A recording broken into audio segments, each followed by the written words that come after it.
welcome to this Five Leaves Bookshop online event with the amazing Henry Normal, who has a new collection out this month, The Beauty in Shadow.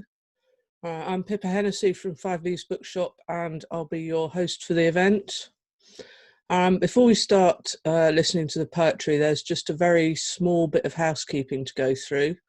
The event's going to last about 40 to 45 minutes. Henry will read from his book, well, probably his books, and then we'll take some questions from you. So if you want to ask any questions, click on the Q&A at the bottom of your screen and just type your question in. You can do this at any time during the event. Please don't use chat to ask questions because I can only monitor one thing at once. But feel free to use the chat to comment on the reading or to talk to each other at any time. So, Henry Normal, born in St Anne's, Henry is a writer, poet and BAFTA-honoured TV and film producer. He's founder of the Manchester Literature Festival and co-founder of the Nottingham Poetry Festival. He received an honorary doctorate from Nottingham University, another from Nottingham University, and has a beer and a bus named after him. He's published 2 books this year. The Escape Plan, published by Flapjack Press earlier in the year, contains selected works from his previous books, and all of the poems from his 6 BBC Radio 4 shows. The Beauty Within Shadow, which is the focus of this event, also came from Flapjack Press and is published this month. It was written just before and during lockdown, and the poems are concerned with the balancing of darkness and light in our everyday lives. As well as humorous poetry, there's a search for some understanding of pain and loss and the processing of other thoughts we'd usually try to avoid by filling our days with mindless distractions. The painting on the cover, and indeed the paintings behind that you can see behind Henry, are by his son, Johnny Carroll Pell. And now, if Henry's ready, we'll hand over. Hello there. Thanks, Ange. My technical advisor. See you later. Technology, eh? Where would we be without it? Well, right here a minute ago, but never mind. I'm here now. Thank you very much. Thank you and welcome. Thanks, Pippa. Welcome to the launch of The Beauty Within Shadow, which is my... I think it's 8th book since I restarted, and I'm going to do some poems from it. It'll take about half an hour. I'll turn the light on whilst I think about it. That's better. You probably see me better then. There we go. So yeah, thanks to Five Leaves, and thanks to everybody in Nottingham. I'm hoping to come up to Nottingham to do some shows as soon as we're able. Obviously I had some shows planned, and I know people have bought tickets, so do hang on to them, and I shall be up as soon as it's safe enough to do so. I hope you've been coping with lockdown. I had a haircut recently. I don't know whether you've noticed. I went into that's my venturing out. I went into that was a nice bit of ad-libbing. Somebody's phoning in a bid. So I went in to get an haircut recently, and I was surprised how much PPE was going on, and the woman had a visor on, a bit like Flashdance, although she didn't do her dance and nobody poured water over her. And I had one of these on like that, and so we're all set and ready. And then she got her scissors out and cut me a wire. So I spent the rest of the time holding it. I've written this poem about my trip to the barbers. It's called My Hair Has Gone on Ahead, and it's page 84. If you've already bought the book, you can read along.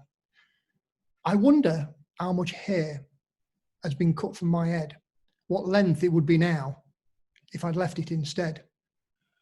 Would its ends still be blonde, and the middle bit brown, the roots faded grey, white at the crown, a colour-coded record of my time passing, not scattered landfill, still amassing. So that's the first one. As Matt Hancock would say if he was counting the words, that's 109 separate poetry items already delivered.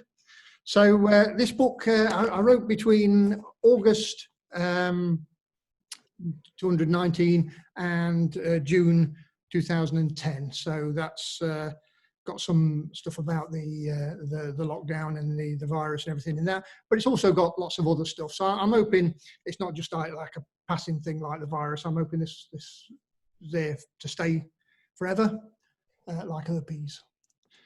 So a good book. Here we go. Let's have a look. Oh, there we are. Now, I love playing with rhymes, and I've written a few rhyming poems in this and a few non-rhyming poems. I was looking up about rhymes, and a masculine, perfect masculine rhyme would be like, it's one syllable. So it would be like love and dove. That's a masculine rhyme, strangely enough. And a perfect feminine rhyme is two syllables. So that's like salad and ballad, or frolic and bollock. So this is called In Search of the Perfect Feminine, and it's inspired by my wife, Angela, who you caught sight of a moment ago. So here we go. In Search of the Perfect Feminine. My wife said, nothing rhymes with orange, but before despair could befall her, I corrected Angela, or Ange, as I call her. Nice little play on words. I do love playing on words. So the collection is sort of, it's actually, I say the 8th I've done in 5 years. So I've done all these here in 5 years. I do one about every 6 months, and I really enjoy writing. 5 years ago, I gave up television, and I did my first gig for about 20 years, and that was my first gig there. That's a flyer. Now, obviously, that one's framed. They weren't all framed. That would be ridiculous, trying to hand out framed flyers and you wouldn't be able to put them in your pocket. But that's 5 years ago this week. So I've had quite a good time writing, and I do love it. It's something that really gets me. I also wrote this book as well, which is, they're all available from 5 Leaves, A Normal Family, which is about my son who's autistic, and you'll probably see he's wearing headphones. So I was looking at that, and I was thinking about why it is I write poetry. And I think it's something to do with the fact that I do get overwhelmed by things, and my son gets overwhelmed, and he wears these headphones. So I've got a pair of his headphones there, and they're very good to cut down the noise. And I find poetry is very good to cut down the background noise as well. So this is called tuning out background noise. When too many people speak at once, it's difficult to make sense of what is being said. When life comes at you too fast, it can be hard to understand how you feel. In the calm of a poem, you can gather your thoughts, take time to breathe, and set out the world on the page in some form of order outside yourself, so you can see it clearer.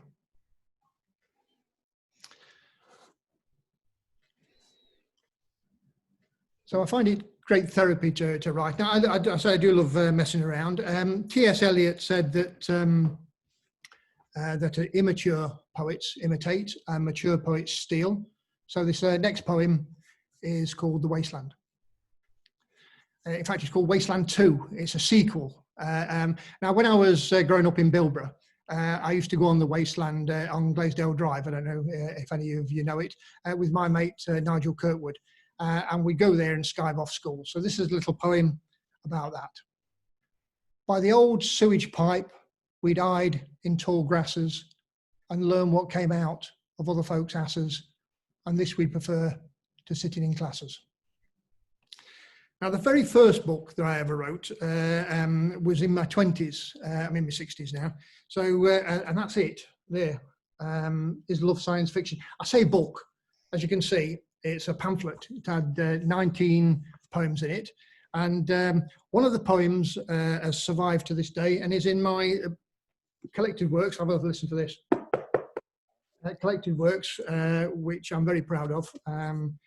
That's a proper book, as my sister would say. like you get at a jumble sale.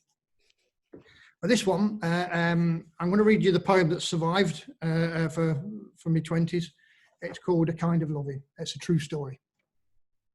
She came home one day and he'd gone. In his favourite chair, he'd left a yoghurt.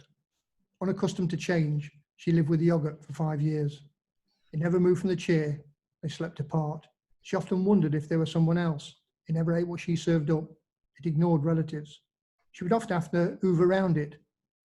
Her sister told her she was balmy to stick it out for this long, but she knew that marriage was something you had to work at. She went to marriage guidance on her own until they said there was nothing further she could do if the yoghurt didn't accompany her on her next visit. Eventually, she packed her bags and left. It was an hard decision. You can't live with the yoghurt for 3 years without it leaving its mark on your life. She had some fond memories, though, of those early days. She kept a photo of the yoghurt amongst her letters. So I love this book. Now, what I did when I got this was at the Nottingham Central Library. I used to go as a up-and-coming working class writer within a group, and East Midlands Arts helped pay for this. And I got it. I was very proud of it, and I took it to Mushroom Books, which is the forerunner of Five Leaves. And Ross, who worked at Mushroom Books at the time, took some copies and put it on the shelf. And there it was. And I felt like a writer, which was quite a thing back in those days, to actually identify yourself as a writer. So I love this. I'll read you one more from this. This it's a good poem. Didn't make it to the new book, but it's a good poem. It's setting out my agenda back in when I was 20, my agenda for poetry. I want to disturb you with a poem that will catch your heart on a barbed wire fence, that will scrape the paint off polite pretense, that will tear your eyes from the TV screen, that will expose the lies from a printed sheet, that will rust the medals from a general's shirt, that a mother can scream at the pain of birth, that a child can whisper on a quietened breath, that will lift its head and embarrass death, that will hold the lonely as the dark draws near, that will dry the tears on an empty chair, that will bind young lovers on a first date, that will shield the blows from a blind eight, that will lighten the eyes of a tired cynic who's dismissed the world as fake, that strains with all the pain and all the passion of an heartbreak. So there's a lot of talk at the moment about immigration and migrants, and I'm Irish by descent. When my granddad came over, people had signs up saying, no blacks, no dogs, no Irish. Irish people at that time, obviously by some, were viewed as less than dogs. I consider myself very much English, and I welcome people from anywhere in the world.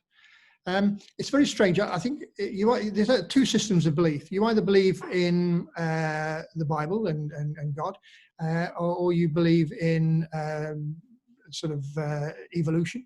If you believe in evolution, then we all came from Africa. Obviously, the Irish came from, as a lot of people say, came from North Spain, and but to get to North Spain, they came from Africa. If you don't believe in evolution, then we're from the Garden of Eden, and the Garden of Eden, of course, was between the Tigris and the Euphrates, which is basically Syria, Iran, Iraq, Turkey, and Kuwait. So the idea of a Syrian coming over here and being any different to the rest of us would seem a bit odd to me. This is called Every Nation is an Immigrant Nation. If you believe in Adam and Eve, then everybody is a refugee. If you believe in evolution, you reach the same conclusion. So I lost a fill-in the first week of lockdown, and obviously I was in pain for a bit. Now, I do realise there's a lot of people in a lot more pain than I was, so you've just got to think about the fact that there are worse people than you, people having a worse time than you in the world. This is about one little chap who thinks having the worst time than most of us. It's called The Slow Song of the Baby Sloth. Page 74, if you've got your book. Yes, there's more than 74 pages. You'll be glad to hear. I would lick my mother's lips to learn what to eat. I would digest my food at the slowest rate. Usually, I'm more leaf than meat, as much as 2/3 of my body weight. I will watch the world upside down. My coat will be adorned in algae. I have poor sight and hear little sound. My defence is to be part of the greenery. I'm helpless on the ground, but I can swim 40 minutes underwater. I can hold my breath. I'm the only animal named after a sin. I can remain hanging even after death. We sloths nourish moths that exist solely on us, biting and blood-sucking flies. Lice, ticks, mice and bugs. When we do move, it's mostly at night. For 5 months, I will stay with my mother. I will die if I fall from this canopy. I can't expect help from another, or even a parent will heed my plea. I will urinate and defecate about every 7 days. I'll go to the same spot each time, although digging a hole in the earth and then covering it away, I'm vulnerable to predators whilst doing so. By burying my excreta near the trunk of my tree, I'll nourish this cercopia and it'll in turn nourish me. Moths which live in my fur will leave to lay their eggs in my feces. Larvae will hatch, and on these feces they'll feed. When mature, they'll fly up, and on my flesh proceed. For most of my life, I'll live motionless in fear. This way I may live past my 20th year. So I was brought up, say, in Bilborough, in a council estate. They had a special celebration recently for 50 years of council estates in Nottingham, and they asked me to write a poem, and I went along to the council house in the centre of town, and it was like a little conference type thing, celebration, and wrote this poem. It's called Treaty on the Social Discourse Concerning Council Housing for the 1960s and the 1970s, addressed to the child of a private property owner. Now, you'll be glad to know that the poem is shorter than the title. As a lad, what I remember most is I had a place to call home. A bloke from the council painted our door, and you had to paint your own. That's that one. So I do consider myself very much still a Nottingham person. I've still got my accent. But like Byron, Alan Sillitoe, D.H. Lawrence, like all the great Nottingham writers, I've buggered off somewhere warmer. Now, I do identify with them. Not so much Byron, because I don't like to sleep with my sister. I've got a poem I've written especially for Nottingham. It's called The Lost Arrow. Now, the reason it's called The Lost Arrow is when I was a kid and we used to go to Nottingham Castle, the arrow was always missing, and I always wondered where it had gone. And so, seeing as I'm in Brighton now, I sort of identify with one of these lost arrows.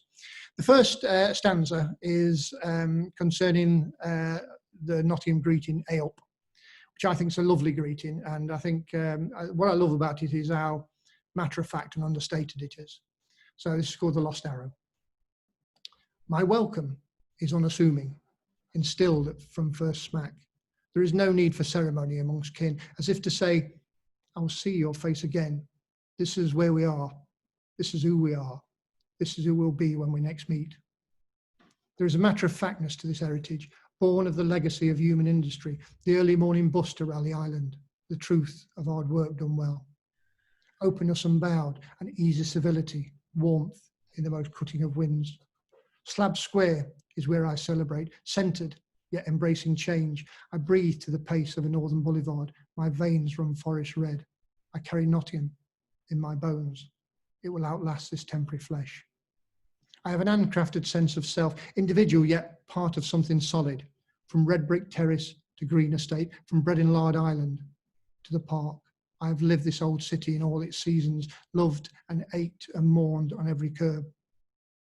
My accent is in the architecture, in the unsung history of its pavements, in the immediacy of a Saturday night, in the friendliness of strangers.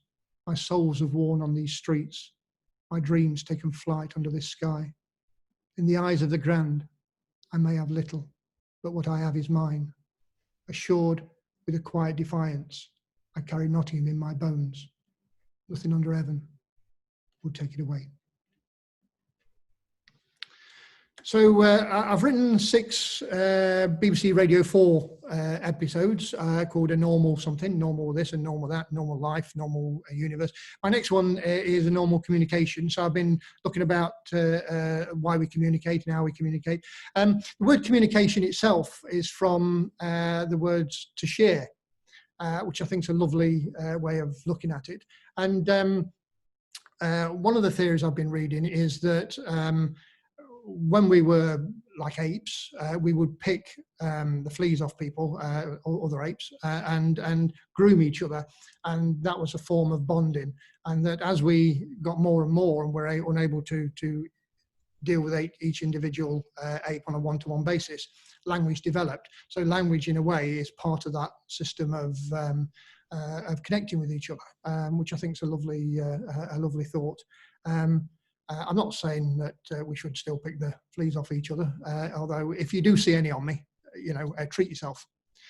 The next poem I'm going to read is about one of the things we don't talk about so much, which is death. So it's on page 108. Yes, there's 108 pages. There's 109, in fact. And it's called Lightning Before Death. And I was... it's one of the poems I've written especially for the programme. I was told that people in a coma can often awake just before death, and they call this lightning before death. So this is poems a little bit about that and a little bit about all of us. The music is not made in the radio. It comes from elsewhere. The mind is not seen on an X-ray. Who are we to say there's no spirit?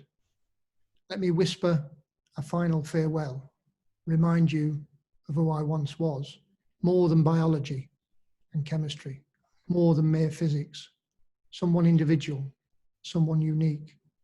If I linger in your thoughts, it's this part of me that stays. It was always the part that was me, connecting with the part that is you. So death is a taboo. Lots of other taboos that people don't speak about, but it's very good for poetry. Going to the toilet is another one. It's funny, actually, the book sales for poetry went up during the pandemic, roughly at the same time as there was a shortage of toilet paper. I don't know if that's a coincidence, but if you are using any of the books, be careful of those paper cuts. The worst. So, am I still there? Yes. Hello. Was that a signal? No. Right. I'll carry on. So, this is based on a quote from Michel de Montaigne, which is "Kings and philosophers shit, and so do ladies." So it's called the honey bucket. Even those with rounded vowels cannot confound compounded bowels. Let your food unfurl, celebrate the morning curl. Every sovereign born to rule, through their ass did pass a stool, drop their kids at the swimming pool. Every potentate upon a podium did defecate, to cook up some sausages, negotiate release of hostages. Each of the mighty czars unloaded a batch of fine cigars, left the toilet humming, engaged in scatterbombing. Even the queen must feed the vultures, make some underwater sculptures, or in the woods, like the proverbial bear, download some software. No top knobs too snob to bob. The US president himself must, without fail, is obliged to make a tale. Still, the image that most lingers is Putin, making gorilla fingers. So as you see, I like playing around with words. Good afternoon, that was, just kept me out of mischief. This is Beauty Within Shadow, which is the title track of the book. And it was following a conversation with my fellow Nottingham poet, Pete Ramskill, who is an artist and a sculptor, and he was talking to me about being in a cave. And this is called The Beauty Within Shadow. There is often light in the darkness once your eyes adjust. And when your sight fails, it's said that other senses lighten. Even with your lids tight, the mind can shine like the midday sun. And in the blackest void, who knows what awaits? Maybe another sense rises to help us become light ourselves, or returns us to a time when all was in balance, awaiting ignition. So I like to go on Facebook and Twitter, and I wrote a poem on Facebook recently, which was about getting older, the poem was called "Less Poetic Hooligan, More Valdunican," and so it was like less of this and more of that. My favourite line was more of an easy listen, less of a queasy frisson. And as people do on Facebook and Twitter, they came back with their lines, which I thought was great. So Gina Stewart, I don't know whether you're listening today, but she came back with the line, "Less Brian Ferry, more Bristol cream sherry," which I thought was brilliant. And then Will Blake came back with "Less Brian Ferry, more Brittany Ferries." So I thought I need to rework this and think some more. So this is called Saga Louts, "Less Ip, more Ip replacement." Here we go. Less Michael Stipe, more slippers and pipe. Less Ramones, more aching bones. Less Nirvana, more Branworth Sultana. Less Linkin Park, more blinking in the dark. Less AC/DC, more feeling queasy. Less Sex Pistols, more Ealing crystals. Less Iggy Pop, more Lager Top. Less Jimi Hendrix, more Twin Tum Bendix. Very pleased with that line. Less Motörhead, more sourdough bread. Less Whitesnake, more organic wheat freight. Less Axl Rose, more Waitrose. Less Pink Floyd, more easily annoyed. Less Van Halen, more senses failing. Less Foo Fighters, more early nighters. Less Kings of Leon, more pants with we on. Less Eric Clapton, more pants. You've probably had enough of that one. So I put that up, and I got some more Facebook comments back, which I thought was great. Less Metallica, more sciatica. Less Let's Get It On, more Ooh Me Back's Gone. Less Clint Boone, more Mills and Boone. Less Let's Go Again, more Synatogen. And my favourite, less Iron Maiden, more cream teas laid on. So I have been enjoying the garden during the lockdown, and this is a poem about that. It's called "My Son Tells Me You Can Hear Flowers." A couple of pale pink tulips whisper at the foot of the pergola. Nearer the house, scarlet petals, like the points of a star, pull the eye. The olive trees are beginning to take shape. Pure white daffodils refuse to die today. Delicate blossom of the pear tree seems unassuming. There are lighter greens on the smaller leaves and twigs becoming two-tone, though overlooked before due to scale. Small shoots scab the soil. If I concentrate on a single flower, it's difficult to understand how anything could be more beautiful. I've planted some potatoes, and I've written a poem about potatoes. Here you go, all eyes on the potato. The simple spud tastes so good. There's none greater than the tater. This tuber is uber. King Edward or Jersey Royal, peeled or washed, free from soil, ready to fry in oil, bake or boil. Whether you call it pomme de terre or any nom de guerre, to say it will flatter any platter is only fair. I even like potato cakes and patties, always welcome on my welcome matties. The aristocrat that is, tatties. Dauphinois or Hasselback, versatility in a sack, spuds never lack. The power pack snack in the veggie rack. Pommes frites I love to bits, skins and crisps have got their glitz. Even jackets in the upper bracket. I've never yet met a croquette that I regret. Though little can eclipse chips, French fries do not take top prize. Crinkle cut or straight, rate as potentate on the plate, though they do edge out the potato wedge. I've buggered that one up, I'll say that again. Crinkle cut nor straight, rate as potentate on the plate, though they do just edge the potato wedge. The ash browns doesn't take the crown, mash doesn't take the sash. I like roasties, the mosties. So, we're getting to the end. This is my last couple of poems. So I was thinking we ought to document each of us the lockdown, the pandemic. Otherwise, you've only got the government's version. So if we're going to have a non-fiction version, it would be up to us. First one I wrote was very short. I thought I was trying to encapsulate it in 4 lines, like the Rubicon. Coronavirus, trying to expire us, you're not a bug, I find desirous, which seemed to capture most of it. I've done a longer poem, which I'll finish with. There are still people Screening, is it?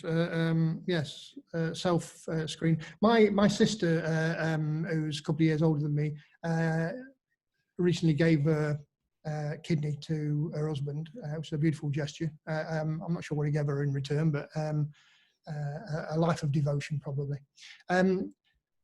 So she's screening. My mother-in-law had a stroke and a heart attack on the same day, so she's screening. A lot of people are screening for lots of different reasons, and when you're healthy, and certainly when you're young, you can forget this. So life's different for a lot of us. This I wrote after about 2-3 weeks of lockdown. I don't know whether you can still remember back that far. It's called homeschooling. So I've been homeschooling my lad. I do like the parent-teacher meetings, which are fun. Homeschooling. Again, when I wake, for a moment, all is well. And I remember. I reduce ambition and expectation to find the lowest gear. Draw out morning routines. My house has never been so clean. It's hard to remember which day it is. They're losing names and becoming numbers, always dressed down Friday in a month of Sundays. We exist in unfashionable slippers. We live on screens of all sizes. Stir crazy, I drink tea on draft. Wash my hands like my life depended on it. Exercise once a day, being once a day more than I'm used to. Wrap myself against nature. Each week, I chance a supermarket. Stand in the dotted line, over a breath away, the length of an hospital bed.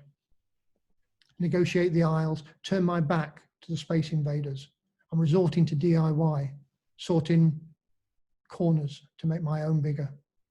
Spraying the tops of taps again, keys, doorknobs again and again. Resisting the itch on my face, hands like deadly weapons. Taking 5 days to hoover the house. Laying my clothes fallow to avoid the wash. Using elbows and feet to open and close doors. Leaving packages and letters in quarantine. Experimenting with available ingredients. Toasting the last of the bread. Seeing how many cups I can get out of one tea bag.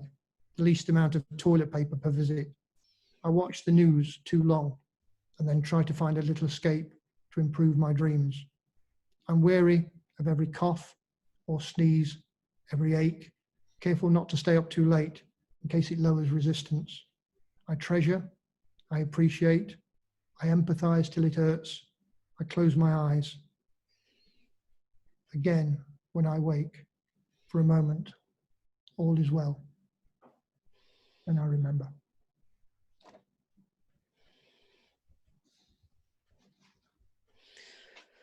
Thank you so much. That was absolutely spellbinding. Yes, thanks, Pippa. I was sitting here trying desperately not to laugh because I realised I myself. Are you on sound, are you? Oh, well, that's all right. You could have laughed. Do you know, I, as an experiment, I'd love it to actually turn everybody's sound on and hear all the laughs. It would be great, wouldn't it? Yeah. You can't laugh forever. There's got to be a gap at some point.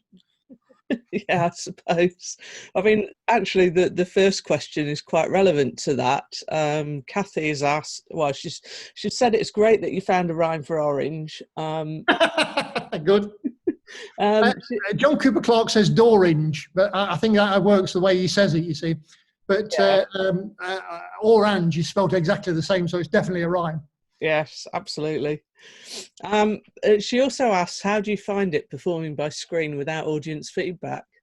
Well, it's not as nice because, and funnily enough, I've written a piece about this today. The thing is, all our communications are more than just words. They're more even than just body language. There's a lot of chemistry going on. There's a lot of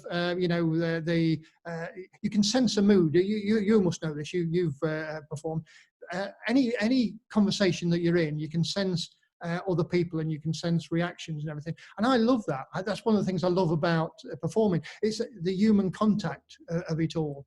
And so I do miss it, and I'm hoping we'll get back to it. Rather than no contact, this is worthwhile.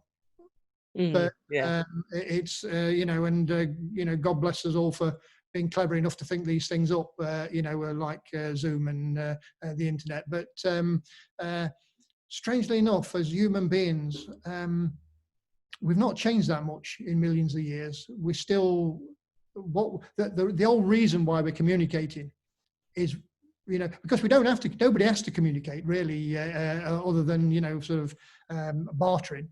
And we do far more than that. We do far more than bartering. It is that we're expressing something of ourselves to each other, and connecting, which is brilliant. Yeah, it's very difficult to connect through a computer screen, isn't it? I find it so, and the time's weird, isn't it? You feel an urgency, whereas if we were just sat in a room, you know, we could have a cup of tea, we go, you know, let's do a bit of music, watch a bit of telly, and have a chat. And then we could take all night about it. Yeah. You know, I always say that football is actually just a way of dads and sons talking, because you sat together looking forward. You're not sat opposite each other, right? So there's no pressure, and you can talk about loyalty. You can talk about honour. You can talk about so many things that are not really football. They're just life, but you do it over this sort of 90-minute period, sat next to each other, with this, you know, play, this drama in front of you from which to feed into. Yeah, I mean, talking about fathers and sons, John Reed has asked, has Johnny made any pictures about lockdown? Do you know he's done a painting every day?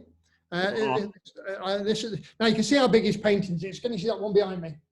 That's the one from this book, one of my favourites. But he paints a picture that big every day. You know, he's costing me a bleeding fortune. I need to get him into miniatures. But he loves it, and I love the fact that he loves it, and so we encourage it all around the house. I might be able to move this. Let's have a look. I can show you. Look, all around the house, we've got. Oh gosh! His pictures, and let me show you over here. This is just one room, but you'll see in every room of the house. Here we go. We've got his pictures, so it's a very colourful house, and I love that. You know, it's one of my favourite things about this house. So. You know, yes, he does, and so we encourage him.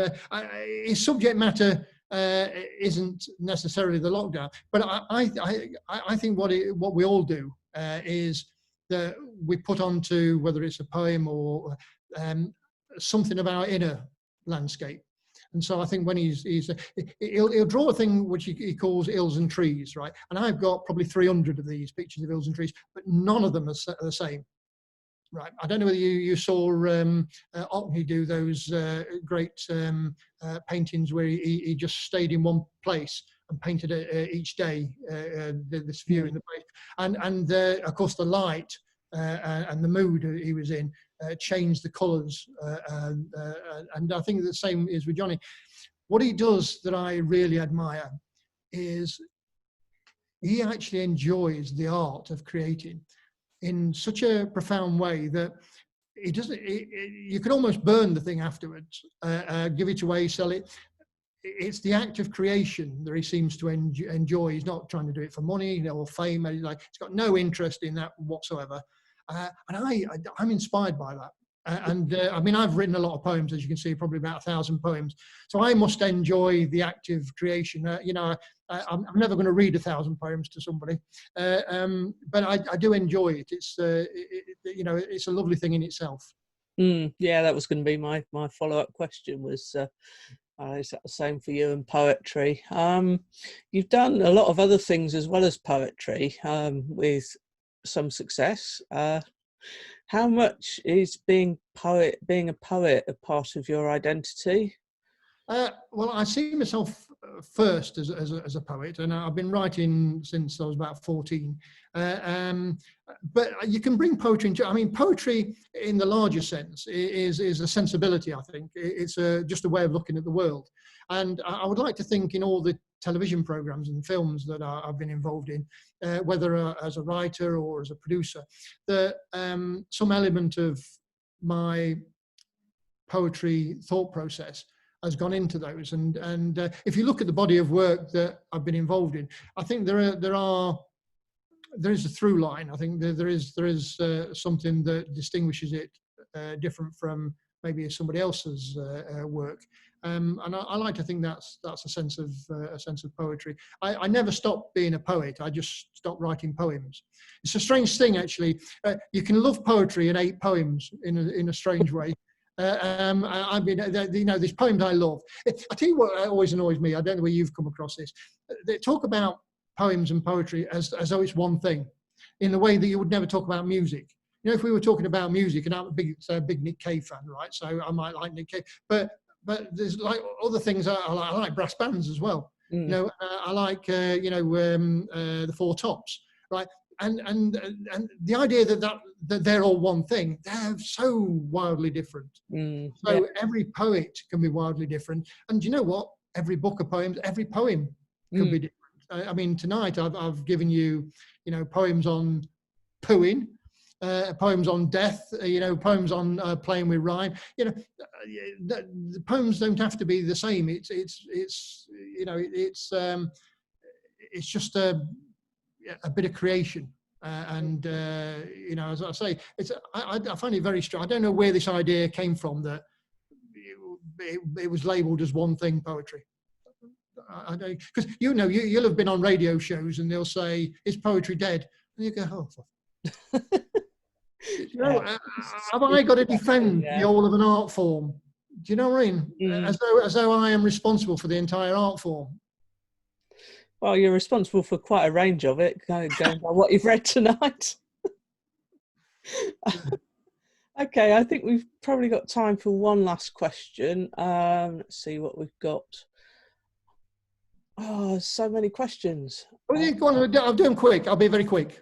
Okay. I'll give you one-line answers. All right. How have you all got on with being at home together, your family? I absolutely love it. I think Johnny probably prefers it, to be honest with you. I've been doing homeschooling. Yeah, I'll show you this, look.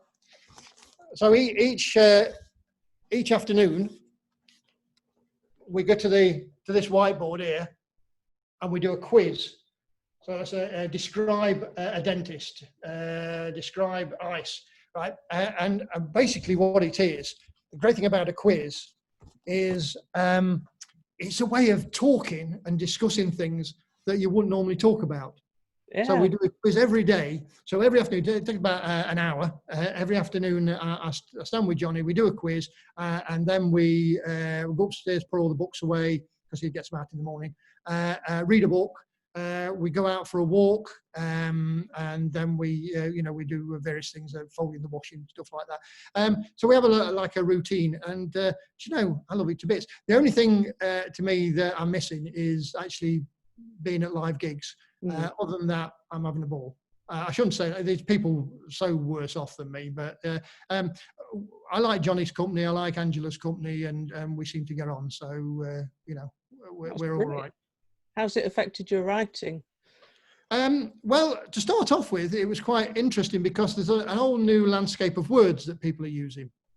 So that's quite interesting. And the fact that I have been out and about doing stuff, having to settle in, and obviously we had a nice summer with the weather, being in the garden.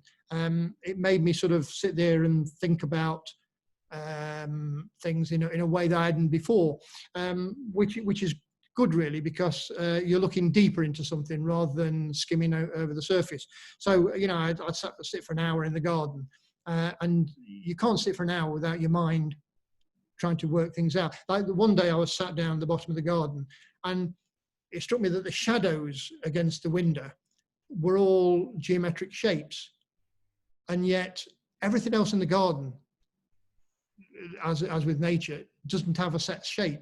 It's higgledy-piggledy. Whereas that was a defined set shape. So I wouldn't have seen that before if I hadn't sat and mused for an hour. So it opens up new avenues. Obviously now we've had enough of it, haven't we? Let's be right.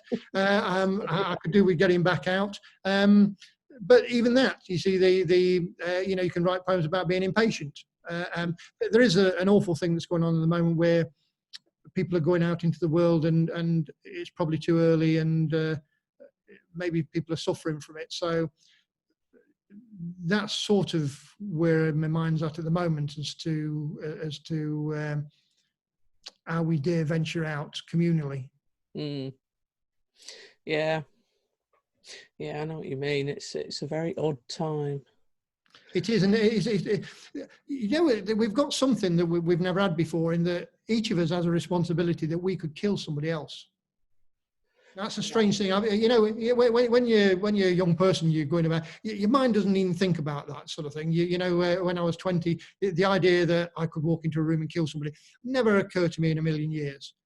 But now we're in this situation where I could walk into my mother-in-law's house, and if I'm carrying a book, she won't be able to cope with it. So it is a responsibility. It's like they've given us all a loaded gun, isn't it? It's quite scary. It is, but in a way, it's an interesting exercise in how much we care for each other.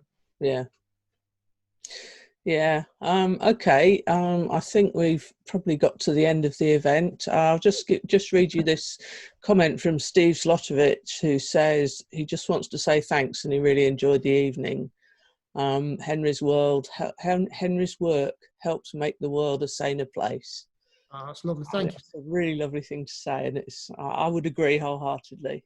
Thanks, Pippa. Okay. Everybody will, if you're going to buy a book, buy it from 5 Leaves. You can get them online from 5 Leaves, can't you?